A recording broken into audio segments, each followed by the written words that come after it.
Vive la historia con José Luis Corral.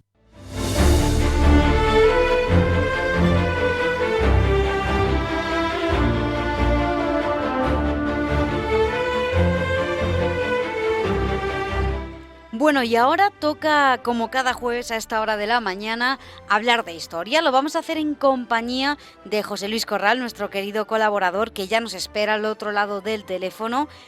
Hola Sara, buenos días. Que hablemos del tío Jorge. Bueno, pues es un personaje muy interesante de la Guerra de la Independencia y además es uno de los personajes secundarios, es cierto, de la segunda novela que yo dediqué a la Guerra de la Independencia. La primera fue Trafalgar, la segunda se llama precisamente Independencia, entre exclamaciones, la tercera es El Rey Felón, y en esta segunda novela, Independencia, que publicó Edasa hace ya unos cuantos años, pues aparece como un personaje secundario precisamente el tío Jorge.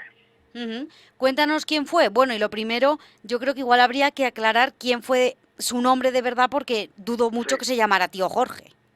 Bueno, él se llamaba Jorge, de nombre de pila, pero su nombre era Jorge Ibor y Casamayor, ¿eh? Ese es el nombre, diríamos, con sus apellidos. Lo que pasa es que era un agricultor de aquí, de Zaragoza, vivía en el barrio del Arrabal, al otro lado del Ebro, en la orilla izquierda, ya hacia Huesca, en la carretera hacia Huesca. Tenía fincas, tenía propiedades, un pequeño propietario, diríamos, y en aquel tiempo, pues estas gentes que tenían una pequeña propiedad, una casa, una familia, etcétera, pues tenían ese apelativo de tío Jorge, ¿no? Era un apelativo, pero su nombre era Jorge Ibor y Casamayor. Es un personaje muy interesante porque él no tiene formación militar.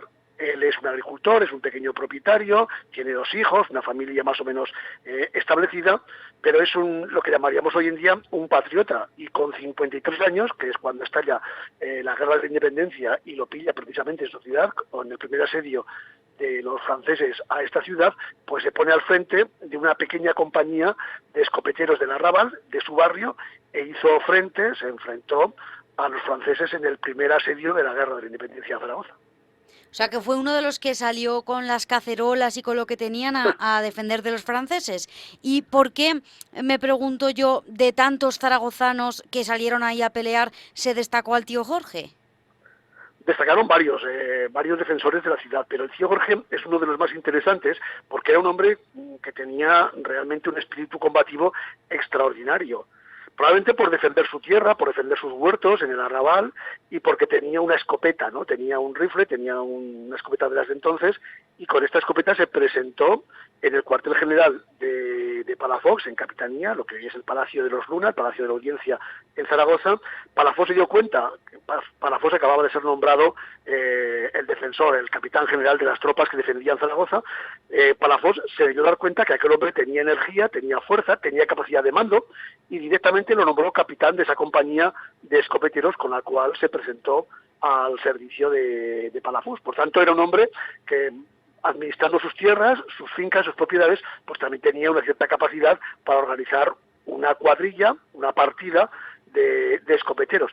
Seguramente eran unos cuantos agricultores del Arrabal que tenían sus escopetas en casa para defender sus propiedades y también para cazar, como cazadores. Bueno, pues aprovechando que tenían rifles, tenían escopetas en casa, pues se creó esa compañía y fue nombrado capitán de la compañía este personaje, José Ibor, el tío Jorge, que por cierto, además el general Palafox lo nombró jefe de su guardia de personal, de su escolta personal. Vamos, que estaban prácticamente muy unidos. No sé si murió el tío Jorge durante estas batallas o fue posteriormente. No. El tío Jorge, como digo, tenía 53 años, si no recuerdo mal, cuando comienzan los sitios de Zaragoza. El primer sitio, ya sabemos que hubo dos sitios, ¿no? Uno en el verano, en el mes de julio, bueno, desde fines de mayo hasta el mes de agosto del año 1808, y el segundo a caballo, el segundo asedio, los franceses no tomaron Zaragoza, como decíamos, hablando de Palafox, y en el segundo asedio sí tomaron Zaragoza, que ocurrió entre finales de el año 1808 y principio de febrero del año 1809. Bueno, pues el tío Jorge murió exactamente entre los dos asedios. Murió el día 15 de noviembre del año 1808, cuando sufrió pues las consecuencias del asedio del primer sitio. No murió en la guerra, murió en la guerra, pero no en una batalla, diríamos, no como consecuencias directas de la batalla, sino que murió por una enfermedad que se llevó por delante a la mayoría de la gente que murió en Zaragoza, que fue el tifus.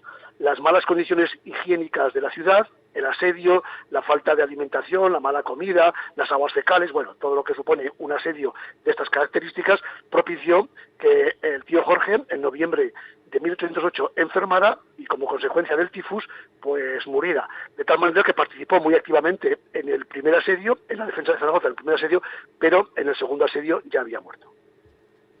¿Y dónde se le decidió enterrar? Porque si no me fallan a mí los datos, fue precisamente Palafox, que eran muy amigos, quien decidió dónde debía reposar.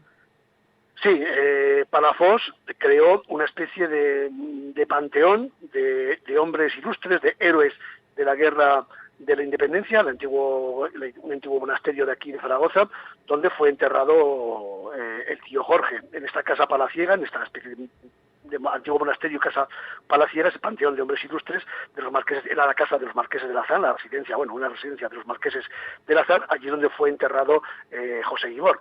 Y luego pasó, pues como la mayor parte de los héroes de la independencia, andando el tiempo, al panteón de hombres ilustres, donde están enterrados aquí en Zaragoza la mayoría de los héroes y de las heroínas de los hechos de Zaragoza, en la zona del Portillo, en la iglesia del Portillo. Y además un héroe también reconocido a la posteridad, ¿no? Ahora, mismamente que se me ocurra, hay un parque, hay un colegio en Zaragoza que también lleva su nombre. Sí, hay varias, se le hicieron varios homenajes en el centenario de los sitios, en el segundo centenario, y efectivamente el Ayuntamiento de Zaragoza, hace unos cuantos años, decidió que ese parque de la margen izquierda de Zaragoza, muy cerquita del barrio del cual él era vecino, del barrio del Arrabal, pues llevara su nombre. Y en Zaragoza hay un parque, efectivamente, en la orilla izquierda, en la margen izquierda del río Ebro, que se llama el Parque Tío Jorge, precisamente en homenaje a este defensor de Zaragoza. Bueno, pues es un personaje muy interesante y además ligado a la historia de Zaragoza, por supuesto, y también un poco al programa de la semana pasada. Muy interesante este personaje, José Luis Corral. Muchísimas gracias por habérnoslo contado y bueno, hasta la semana que viene.